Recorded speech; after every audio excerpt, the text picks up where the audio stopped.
Assalamualaikum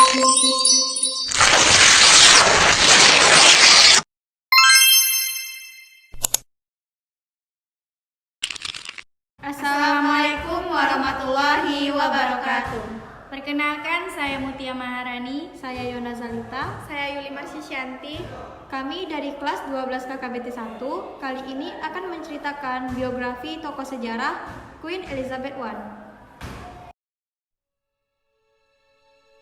Elizabeth I lahir pada 7 September 1533.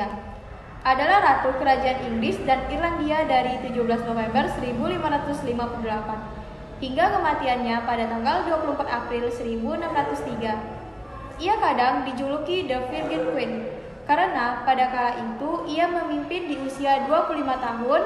Saat itu ia masih belum menikah dan masih perawan. Elizabeth adalah penguasa monarki kelima dan terakhir dari dinasti Tudor. Ia merupakan putri dari Henry VIII dan Anne Boleyn, tetapi ibunya dihukum mati 2,5 tahun setelah kelahirannya, dan pernikahan Anne dengan Henry VIII dibatalkan, sehingga Elizabeth dianggap sebagai anak yang tidak sah. Saudara tirinya, Edward VI, adalah raja hingga kematiannya pada tahun 1553. Elizabeth lahir pada 7 September 1533 di Istana Greenwich dan ia dinamai dari kedua neneknya, Elizabeth dari York dan Elizabeth Howard. Ia adalah anak kedua Raja Henry VIII dari Inggris. Ibunya Anne Boleyn adalah istri kedua Henry. Saat lahir, ia menjadi calon penerus tahta Inggris. Kakak tirinya Mary tidak menjadi penerus yang sah karena Henry telah membatalkan pernikahannya dengan ibu Mary.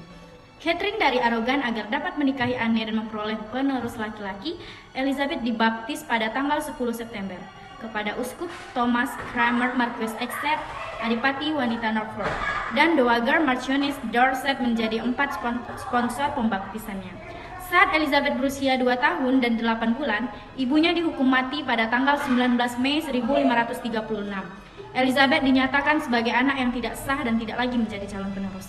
11 hari setelah kematian Anne Boleyn, Henry menikahi John Seymour, tetapi ia meninggal segera setelah melahirkan anak laki-laki yang bernama Edward pada tahun 1537. Semenjak kelahirannya, Edward menjadi calon penerus tahta yang tak terbantahkan.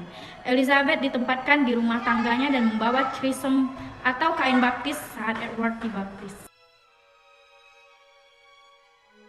Henry VIII meninggal pada tahun 1547, saudara tiri Elizabeth.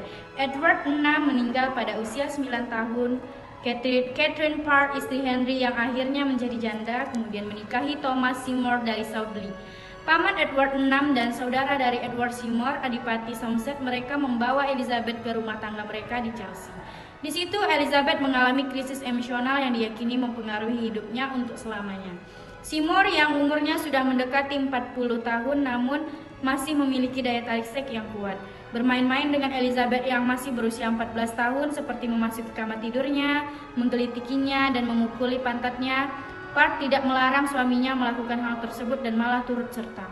2 kali ia ikut menggelitiki Elizabeth dan pernah ia menahannya sementara Seymour memotong gaun hitam Elizabeth menjadi 1000 potongan. Namun, setelah Parr memergoki Elizabeth dan Seymour sedang berpelukan, ia segera menghentikannya. Pada Mei 1548, Elizabeth dikirim ke tempat lain. Edward VI meninggal pada tanggal 6 Juli 1553 pada usia 15 tahun. Kehendak terakhirnya adalah menjadikan Lady Jane Grey, cucu dari saudara perempuan Henry Mary Tudor, sebagai penggantinya. Kehendak yang menyingkirkan Mary dan Elizabeth ini bertentangan dengan Succession to the Crown Act 1543. Lady Jane kemudian dinyatakan sebagai ratu oleh Privy Council, tetapi setelah 9 hari ia dijatuhkan. Mary memasuki London dengan Elizabeth di sisinya. Solidaritas antar dua bersaudara ini tidak berlangsung lama. Mary adalah seorang penganut Katolik yang taat dan hendak menghancurkan iman Protestan yang merupakan latar belakang pendidikan Elizabeth.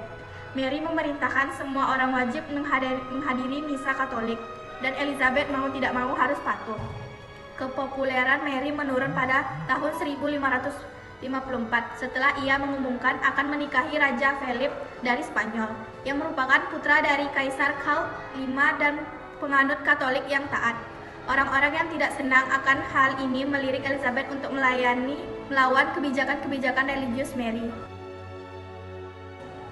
Elizabeth menjadi ratu pada umur 25 tahun dan mengutarakan niat-niatnya kepada dewan dan rekan-rekan sejawatnya yang datang ke Hatfield untuk melakukan sumpah kesetiaan. Substansi pidatonya mengandung teknologi politik abad pertengahan mengenai dua badan yang berdaulat, yaitu badan alami dan badan politik. Saat ia diarak-arak di kota pada malam upacara pemahkotaan, ia disambut oleh rakyat beserta arasi dan arak-araknya dengan unsur Protestan yang kuat. Tanggapan Elizabeth yang terbuka dan ramah menyenangkan para penontonnya yang amat terpesona pada hari berikutnya, 15 Januari 1559. Elizabeth dimahkotai dan diurapi oleh Owen Olgerd Hornen, Oskop Carlisle yang beragama Katolik di biara Westminster. Ia kemudian dipersembahkan kepada rakyat untuk diterima. Sementara suara organ, seruling, drum, dan lonceng memekakkan telinga. Dari awal masa kekuasaan Elizabeth, ia diharapkan untuk segera menikah dan muncul pertanyaan mengenai siapa yang akan menjadi pasangan hidupnya. Namun, ia tidak pernah menikah walaupun ia menerima banyak tawaran. Alasan mengapa sang ratu tidak menikah masih belum jelas. Sejarawan memperkirakan bahwa Thomas Seymour membuatnya tidak menginginkan hubungan seksual lagi. Atau mungkin Elizabeth tahu kalau dirinya mandul. Ia mempertimbangkan beberapa peminang hingga ia berusia sekitar 50 tahun. Pacar terakhirnya adalah Francois Adipati Anjou yang lebih muda 22 tahun. Walaupun terdapat risiko kehilangan kekuasaan seperti yang terjadi pada saudara perempuan Elizabeth yang dijebak oleh Raja Philip II dari Spanyol. Pernikahan dapat memberikan keturunan yang dapat menjadi calon penerus. Namun, pilihan suami yang tidak tepat dapat memicu ketidakstabilan politik atau bahkan pemberontakan. Penasehat senior Elizabeth Burghley meninggal pada tanggal 4 Agustus 1598. Pengaruh politiknya diwariskan ke putranya Robert Cecil yang segera menjadi pemimpin pemerintahan. Salah satu tugasnya adalah menyiapkan penerus karena Elizabeth tidak akan pernah meneruskan seorang penerus. Cecil terpaksa melakukannya diam-diam, maka ia melakukan negosiasi rahasia dengan James VI dari Skotlandia yang memiliki klaim yang kuat walaupun tidak diakui. Cecil menyarankan kepada James yang tidak sabaran agar memperlakukan Elizabeth dengan baik dan tidak menyinggung mengenai siapa yang akan menjadi penerus. Saran tersebut berhasil dan James berhasil menyenangkan Elizabeth. Kesehatan ratu baik-baik saja hingga musim gugur tahun 1602 ketika kematian teman-temannya membuat Elizabeth depresi. Pada Februari 1603, kematian Catherine Howard, keponakan sepupunya dan teman dekat Catherine, Lady Knowles, sangat berdampak pada Elizabeth.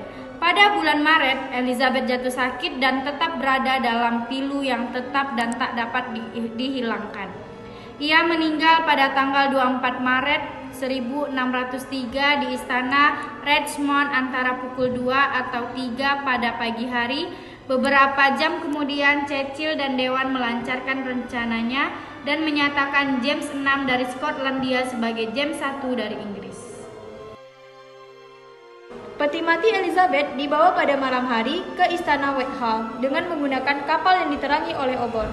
Pada prosesi pemakamannya pada tanggal 28 April, peti matinya dibawa ke biara Westminster oleh kereta jenazah yang ditarik oleh 4 kuda yang mengenakan beludru hitam. Menurut penulis kronik John Stow yang menghadiri pemakaman tersebut, Westminster dipenuhi oleh berbagai macam orang di jalan, rumah, jendela, atap, dan selokan mereka yang datang untuk melihat pemakamannya. Dan ketika mereka melihat patungnya terbaring di atas peti matinya, terdapat napas panjang, rintihan, dan tangisan yang belum pernah terdengar, terlihat, dan diketahui dalam ingatan manusia. Elizabeth dimakamkan di biara Westminster di bilik yang sama dengan Mary. Tulisan Latin di makam mereka, Regno Costes, et urna, hit ob Dominus Elizabetha et Maria Soroses, ispa Repsocortionis, yang berarti mitra di tahta maupun di makam. Di sini kami bersemayam, Elizabeth dan Mary, dua bersaudara, mengharapkan kebangkitannya. Sekian dari cerita tokoh sejarah Queen Elizabeth I. Lebih dan kurang kami mohon maaf. Jangan lupa like, komen, dan subscribe-nya. Wabillahi taufik wa hidayah. Wassalamualaikum warahmatullahi wabarakatuh.